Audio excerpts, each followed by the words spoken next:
Salut à tous, on se retrouve ce soir pour l'épisode 2471 de l'After Zap Image. On commence directement à quoi devrait ressembler le futur troisième maillot du Real Madrid pour la saison prochaine. On connaît déjà le maillot domicile, le maillot extérieur qui ont été portés lors des deux premiers matchs de pré-saison du Real. Et le troisième maillot devrait ressembler à ça, un maillot de couleur noire avec les sponsors Adidas ou même Emirates Vibrator, même l'écusson du Real Madrid de couleur jaune. Il devrait être commercialisé très prochainement. On va parler de l'UEFA qui a infligé à Chelsea une amende financière de 10 millions d'euros pour non-respect concernant les licences de club et de fair play financier. Bon, ils ne sont pas exclus de compétition ou je sais pas quoi. Ils sont juste, ils prennent une grosse amende comme 10 millions d'euros. Hein, c'est quand même une grosse somme. Bon, après Chelsea a de gros fonds. Bien sûr, on paye tranquillement cette somme. Mais voilà, amende pour l'équipe des Blues. On va parler de club. L'entraîneur de Liverpool a dit j'ai un contrat avec Liverpool jusqu'en 2026. Je veux l'honorer puis prendre une année sabbatique, une année en gros de vacances. Qui sait comment je me sentirai après un an, c'est pourquoi je laisse la porte ouverte à toute éventualité. Je ne ferai pas ce travail éternellement d'être entraîneur parce qu'on pense que c'est beaucoup de boulot à être entraîneur, que ça soit déjà partir un peu partout et toujours ailleurs avec les déplacements, puis même la pression, tout ça. Donc quand il sera plus entraîneur de Liverpool, repos, puis après il ne sait même pas s'il reprendra un jour son poste d'entraîneur Jürgen Klopp.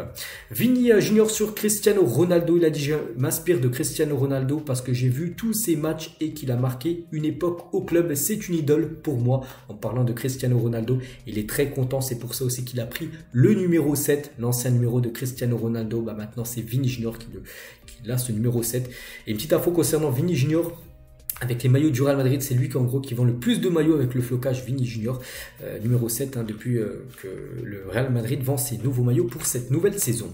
Le 11 type de la première division saoudienne, c'est quelque chose. C'est vrai qu'avec l'Arabie Saoudite, là qu'on parle beaucoup, comme depuis ce mercato, parce qu'ils recrutent énormément de joueurs. Regardez un 11 type, et il y a même les doublures. Par exemple, Benzema, on peut avoir Benzema titulaire avec la doublure Firmino, Ronaldo titulaire, Sadio Mané, la doublure de Sadio Mané. On peut voir comme une équipe qui pourrait bien sûr gagner une Ligue des Champions en Europe. Mahrez avec Malcolm, doublure. On peut voir, c'est peut-être la défense ou c'est peut-être un peu léger. C'est vrai que pour l'instant les clubs saoudiens se focalisent plutôt sur les milieux, surtout sur les attaquants. C'est vrai que la défense, bon, elle est plutôt pas mal, mais il n'y a pas encore de doublure par rapport par exemple à Koulibaly de Neuer ou même Alex Telles. Mais c'est quand même impressionnant ce qu'est en train de réaliser cette Ligue saoudienne. Et en parlant de deux joueurs qu'on rejoint l'Arabie Saoudite, donc Sadio Mané, c'est pas encore officiel, mais voilà, c'est imminent. Et Karim Benzema, lui, c'est déjà officiel. N'oubliez pas qu'ils ont recruté quand même le premier et le deuxième du dernier Ballon d'Or. Benzema, le dernier Ballon d'Or en octobre 2022, c'est lui qui avait terminé premier devant Mané qui avait terminé deuxième, et les deux. Enfin, Mané qui va rejoindre l'Arabie Saoudite, donc les deux maintenant sont du côté de l'Arabie Saoudite. Et toujours avec Mané et Mahrez, ils ont ébloui l'Europe avec leur talent en mettant leur pays et l'Afrique sur la carte mondiale. Ils repartent désormais comme des légendes ayant tout accompli en club, que ce soit à Liverpool ou que ce soit à Manchester City. Pour Riyad Mahrez, la fin d'une ère, Mahrez et Mané qui quittent, on va dire, l'Europe pour prendre la direction de l'Arabie Saoudite. Et c'est vrai que Sadio Mané en Europe, c'est quand même quelque chose. Je vais pas tout lire, mais quand même un gros trophée, la Ligue des Champions, la Coupe du Monde des clubs, la Première Ligue, la FA Cup, la Bundesliga qu'il a remporté avec le Bayern Munich bien évidemment. Joueur de l'année des fans en Angleterre, il a été élu meilleur buteur de la Première Ligue, meilleur joueur de Liverpool, 5 fois dans le 11 de la saison en Première Ligue, une fois dans le 11 de l'année en Ligue des Champions. Voilà, donc c'est quand même quelque chose bien sûr. Sadio Mané, deuxième au Ballon d'Or lors du dernier trophée. Donc toujours avec Mané, deux autres Sénégalais, donc trois des très grands artisans de la victoire finale du Sénégal à la CAN 2021 évolueront en Arabie Saoudite la saison prochaine. Ils seront adversaires, pas coéquipiers. Donc Al Nasser Mané, à Al Hilal Koulibaly, et du côté de Al Ali, c'est Edouard Mendy. C'est vrai que ces trois-là qui étaient du côté de la Première Ligue évolueront tous ensemble du côté maintenant de la Ligue saoudienne, mais l'un contre l'autre. Quelques mois avant de braquer la Première Ligue, c'était il y a pas mal d'années, c'était pour promouvoir FIFA 16, il y a quelques années, il va y avoir Mahrez, Vardy et Kanté, trois joueurs en tout début de saison du côté de Leicester, et cette année-là, Leicester avait remporté le championnat de Première Ligue, ça a été un immense exploit. La Serie A de cette époque avec des légendes comme Ronaldo, R9, je crois que c'est Adriano et Seedorf, je crois, le dernier joueur de l'Inter. Donc magnifique bien sûr team, c'était lors des grandes années on va dire de la Serie A.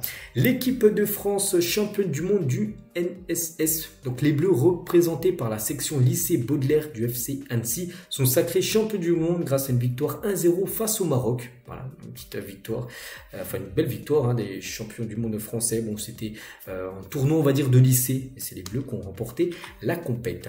Retour d'un formateur du centre de formation du PSG et d'un proche des jeunes du club sur Ethan Mbappé, le petit frère de Kylian Mbappé. Il a dit: Ethan, c'est un top gamin, il est très à l'écoute, comprend vite, il est très bien élevé, on n'a jamais eu une remarque à lui faire, il est toujours à l'heure, en parlant de lui. Et chapeau d'avoir le comportement qu'il a avec tout ce qu'il se passe autour de lui et surtout de son grand frère Kylian. À chaque déplacement avec le U19, il est sollicité par des dizaines de gamins qui lui demandent une photo vu que c'est le frère de Kylian Mbappé. Il se montre toujours patient et gentil, il est humble, travailleur, il possède des qualités mentales exceptionnelles et une bonne frappe de loin. Donc voilà ce joueur qui joue pour l'instant avec l'équipe du PSG A. Donc on verra s'il va rester avec le U19 saison prochaine ou peut-être avec le groupe professionnel, on verra. Mais pour l'instant, le petit frère de Ethan Mbappé dans les mêmes traces que son grand frère Kylian. Et en parlant d'un autre jeune parisien copain bien sûr d'Ethan Mbappé, c'est Noah Lemina, épatant face à Al Nasser il y a quelques jours. Donc Noah Lemina, 18 ans, pourrait se laisser tenter par un prêt. C'est vrai que du côté de Paris, pas sûr qu'on va le conserver malgré qu'il a fait une belle partie contre Al Nasser. Il pourrait partir en prêt sans option d'achat, c'est-à-dire comme ça il reviendrait l'année prochaine avec plus d'expérience s'il pouvait évoluer ailleurs. Le top 5 des équipes de Ligue 1 utilisant le plus de jeunes joueurs issus du centre de formation, et c'est l'équipe de Rennes qui a utilisé au XXIe siècle plus de 82 joueurs qui sont sortis du centre de formation de Rennes et qui ont joué au moins une fois avec l'équipe première. Nantes 73 joueurs, Bordeaux 72 ainsi que Lyon et le PSG 70 joueurs du centre de formation du PSG ont joué au moins une fois avec l'équipe première. Voici le score cumulé des 10 dernières confrontations entre Liverpool et Manchester United à Anfield, et là ça fait, on peut dire, une sacré résultat, 29-2 des victoires de Liverpool à domicile contre Manchester United. C'est quand même des sacrés résultats. N'oubliez pas que là, je crois le dernier, la saison dernière, ça avait été un 7-0. Je crois qu'ils avaient mis à Liverpool à cette équipe de Manchester. Leandro Paredes, dubitatif de Galatasaray, a décidé de ne plus attendre après le milieu d'Argentin explore d'autres pistes d'après l'équipe, parce qu'en gros le Galatasaray veut Paredes, mais pour l'instant Paredes il sait pas trop s'il va aller au Galatasaray ou une autre équipe, et voilà, le Galatasaray on a marre d'attendre, ils vont du coup pister d'autres joueurs pour arriver du côté de cette équipe, et c'est vrai que cette équipe de Galatasaray a quand même réalisé un gros mercato avec Icardi, 10 millions d'euros, c'est officiel, Bakambu 700 000 euros, Angelino qui est arrivé avec option d'achat, Zaha libre, et Paredes peut-être pour arriver au club. Regardez à quoi pour ressembler le 11 du Galatasaray saison prochaine. C'est quand même une très très belle équipe. N'oubliez pas, ils ont remporté le championnat turc la saison dernière. Jordan Tell, joueur de Grenoble, a été licencié par son club pour s'être absenté la reprise de l'entraînement le 27 juin dernier. La raison, le joueur disputait la Gold Cup avec la Guadeloupe et être revenu une semaine de retard. En gros, le club réclamait son retour immédiat car les dates de la compétition n'étaient pas calées sur le calendrier FIFA, estimait que le joueur était à la disposition exclusive des employeurs, donc Golden Cup ou pas. Donc voilà, en gros, il a été licencié par l'équipe de Grenoble parce qu'il jouait, vous savez, cette compétition que j'ai parlé de la Gold Cup qui a été remportée, je crois que c'est le Mexique, je crois qu'il a remporté cette compétition.